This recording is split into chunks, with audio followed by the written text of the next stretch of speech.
Who is Mike Harvey? What was the first company you started? How did you get your first customers for that business? So what are you working on now?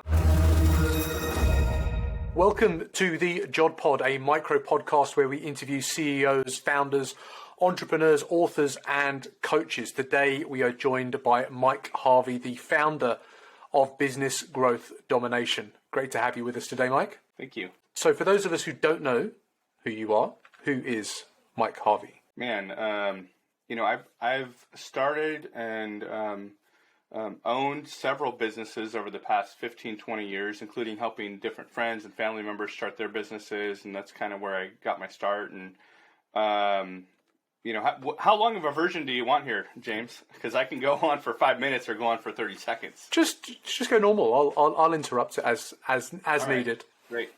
So, we still own several businesses. Most of them at this point kind of run largely without my involvement. Have a really great, solid team. So I spend most of my time nowadays helping other entrepreneurs get to, take advantage of the same things I've done and building their team and growing their companies and scaling without having to work 60, 80 hours a week. What was the first company you started? The first company on my own I started, it's kind of got a funny name and there's this backstory behind it, but it was called Coachzilla Networks. It was just, we were doing it as a local-based residential kind of computer repair shop. Awesome. And was it actually like a high street shop? No, we rented out of our house. Okay. Try to keep the overhead low. And that was my wife and I's first experiment into running a business. Fantastic. And how did you get your first customers for that business? Just feet on the street, man. Just knocking on doors and passing out flyers. Yeah. That's fantastic. I do like the door-to-door method. I used to work door-to-door in Australia, and I know the graft that it takes to do that kind of thing. It teaches you a lot about business, I think. Oh, yeah. Yeah, and it's a great way, it's really, really tough, but it's a great way to cut your teeth and learn how to sell. Yeah, 100%. So what are you working on now? Tell me about Business Growth Domination. So, yeah, like I was saying, in that we help other business owners and entrepreneurs, and especially we're dealing with people that mostly have been in business for a while. They're feeling kind of just overwhelmed with all of the tasks that are on their plate.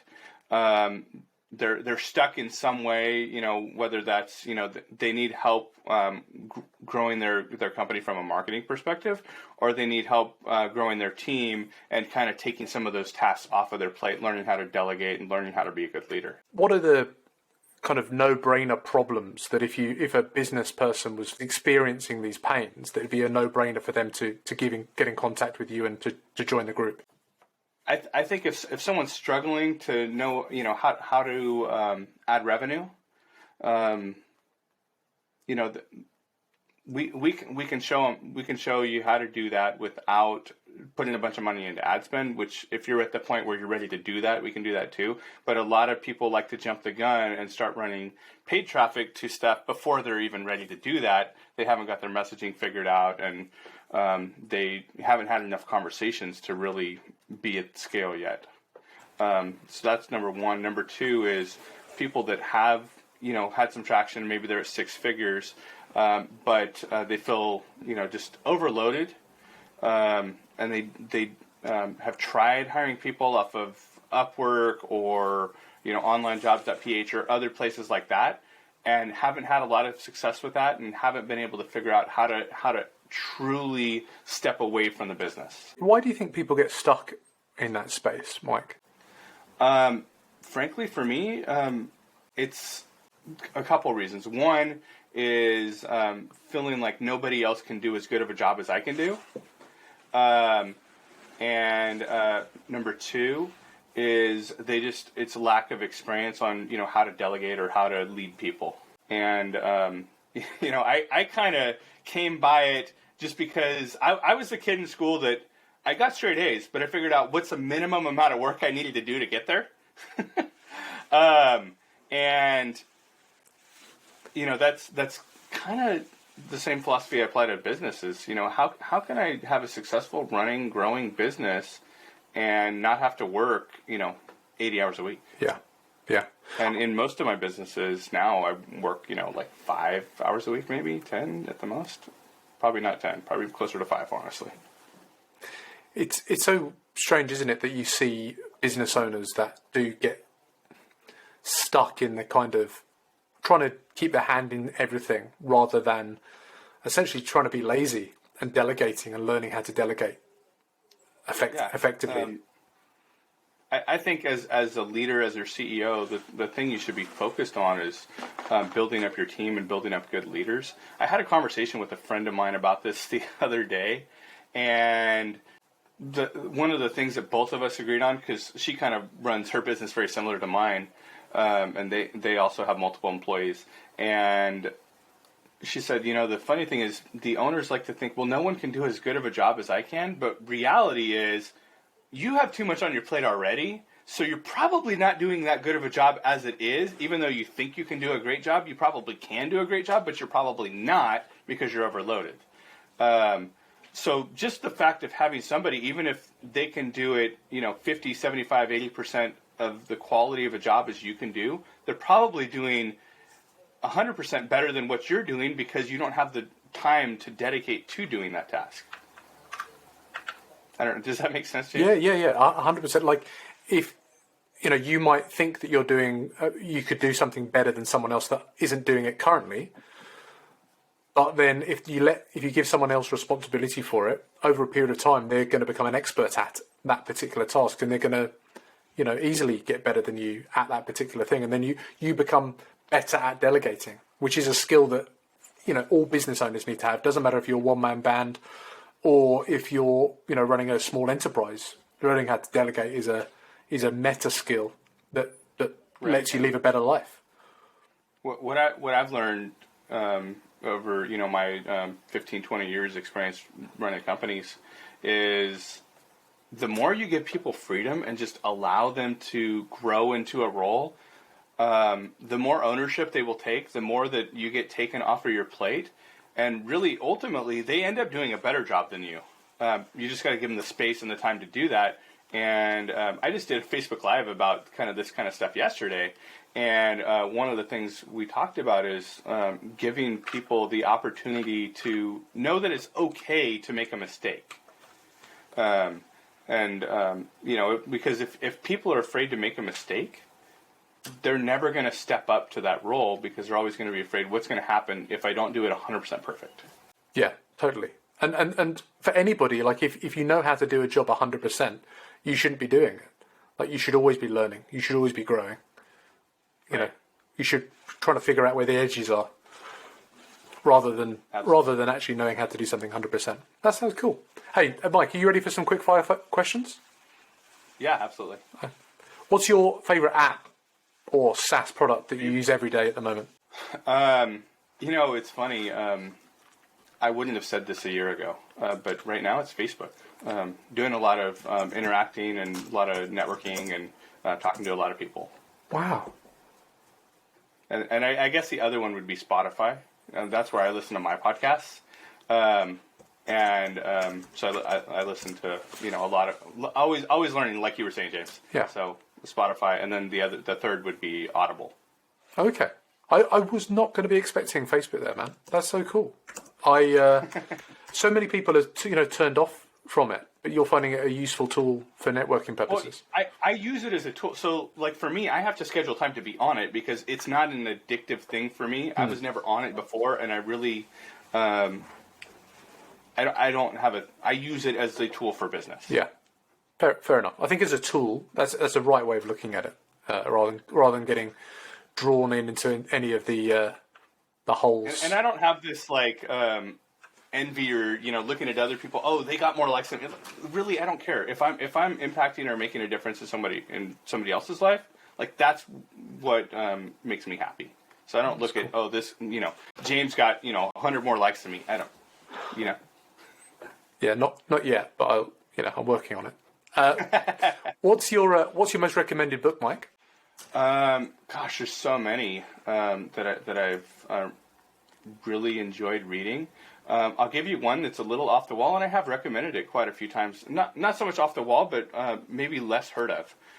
Is Double, Cameron Herold, and it's about operations, and it's about scaling your business. But it's actually a really cool book. I've never heard of that. So it's Double by Cameron Hubble, did you say? Harold. I had the double bubble in my Double. Yeah, Double. That's cool. I've never heard of that book before. I'll put the notes, a link to that in the notes, most definitely. Who's your favorite YouTuber or podcaster? Man, can I say James O'Donnell right now? You can. I don't really exist too much yet, but when this is launched, it's going to be a big thing. Like, watch out, everybody.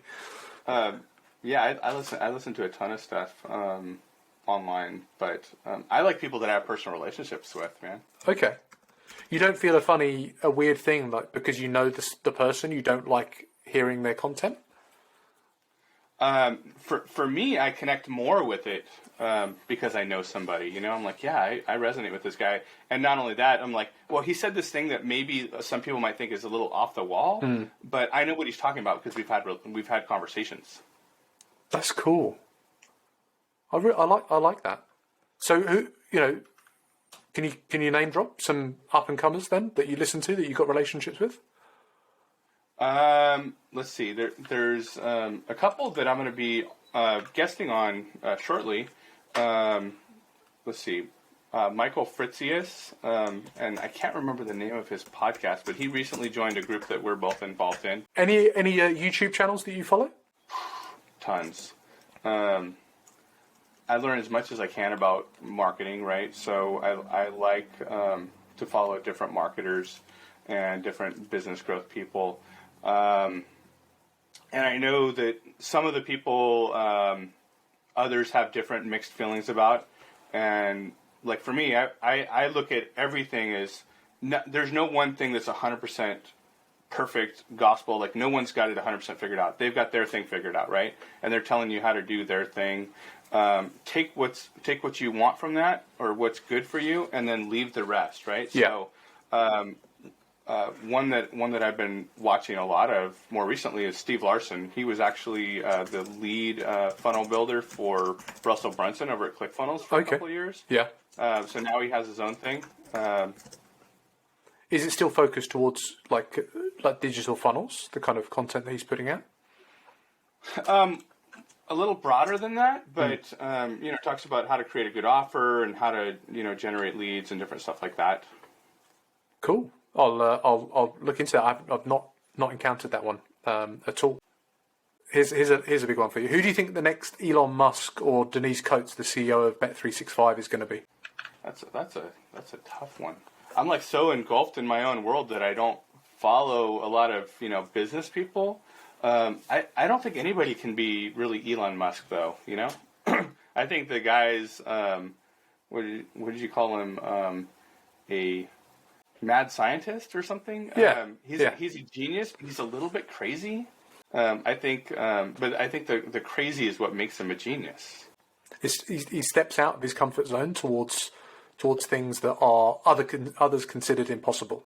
Yeah, but I think anybody being a business owner or entrepreneur has to be at least a little bit crazy, Yeah, I like that. Well, that's the whole point of this podcast, is to inspire people to step out of their comfort zone towards doing something that they feel uncomfortable about, and having some energy around that, I think is the right kind of direction. Oh yeah, and I think realizing it's okay to fail, right? Just like I was talking about before, like with your own people, but even for yourself, like give yourself permission to make mistakes and to fail, because that's how you learn.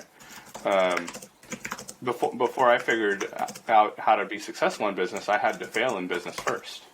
And if you're afraid of failure, then it's not for you. Mike, where's the best place for people to get in contact with you and follow you online? I think the best place right now is our Facebook group, Business Growth Domination. And could we put a link in the show notes, James? Easy. Cool, man. Easy. Cool. That's cool. So that, and then we're getting ready to launch our own podcast soon. So we'll have more information about that in there. and hopefully be able to have you as a guest on our podcast. Oh man, that'd be cool. That'd be cool. Mike, thanks ever so much. Appreciate it. There we have it. Mike is the founder of the Business Growth Domination, where he teaches business owners how to structure their business to give them more freedom. He managed to get his first customer by going door to door, which I really appreciate. I think that's a great way of getting any kind of business started. His favorite app currently is Facebook, but also uses Spotify and Audible to listen to podcasts. His most recommended book is Double Double by Cameron Harold, which we'll put a link to below so people can follow up on that. He loves listening to people he already knows via podcasts. In particular, mentioned Michael Fritius and on the podcast, and Steve Larson on YouTube. He thinks that we should not necessarily be keeping on the next Elon Musk, but keep an eye on ourselves, give ourselves permission to make mistakes. We all make mistakes and we can all learn from them. And you can find out more about Mike and Business Growth Domination by heading to Facebook and searching for Business Growth Domination in the search bar. Mike, thanks for joining us today on the JOD Pod. Oh, thank you for having me, man. And thank you for joining us for today's interview on the JOD Pod. To ensure you don't miss any of these episodes, make sure you subscribe, hit that like button, bang that bell. And if you've got any questions for me or Mike, leave them in the comments below and we'll both answer those questions. It will help Mike out, it will help this channel out. Leave those questions below and we'll get back to each and every single one of them. Go build something, get inspired by what Mike's doing and inspire the next generation of entrepreneurs. Thanks for joining us today on the JOD Pod.